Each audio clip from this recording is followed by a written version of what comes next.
Conor Murphy, thank you very much for inviting the Federation of Small Businesses here to your constituency. It's an interesting constituency. There's some businesses that are doing very well in exports, but you're also adjacent to a member of the Eurozone. What do you see are the challenges and the opportunities for business here? Well, the challenges obviously are trying to do business. The Newry hinterland traditionally took in parts of North Louth as well, pre-partition. And so the challenge in doing business in a border area is there are factors outside of your control which will impact on your business: currency, exchange rates, taxation brought in on various goods.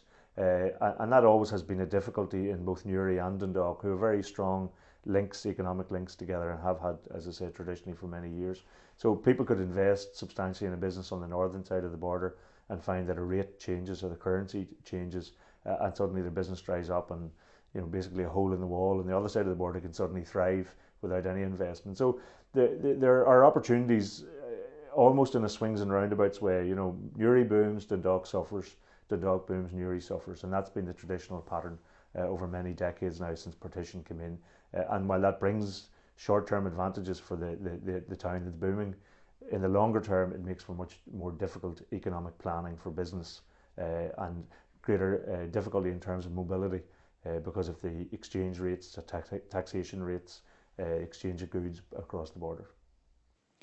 In the previous assembly, you had the portfolio for infrastructure, and as I drove down here from Belfast today, I was really enjoying the investment that has gone on. What do you see still needs to be done in the constituency? Well, we're fortunate in that we've had a significant investment both in road and in rail. We have a new railway station in Newry, which is state of the art.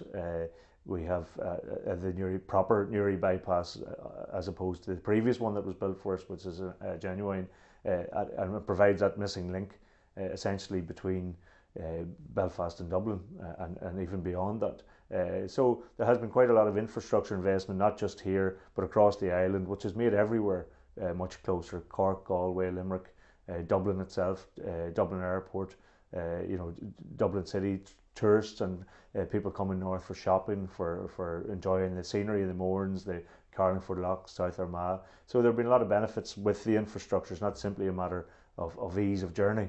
It brings business closer, and that's been very beneficial for us. There are major, Newry, like many other towns, suffers from congestion issues, and there are plans either for or maybe both an Water Bridge, a Southern Relief Road, something on the southern side of the town where Warrenpoint Port comes into play, and the traffic that comes from Warrenpoint Port, which meets congestion in Newry itself, to try and get that traffic out of here and directly onto the Belfast-Dublin route. So that's a big issue. We have also an issue where, in terms of infrastructure, the rivers, we have the river and the canal in Newry, which are both beautiful assets if they can be harboured or can be availed of properly.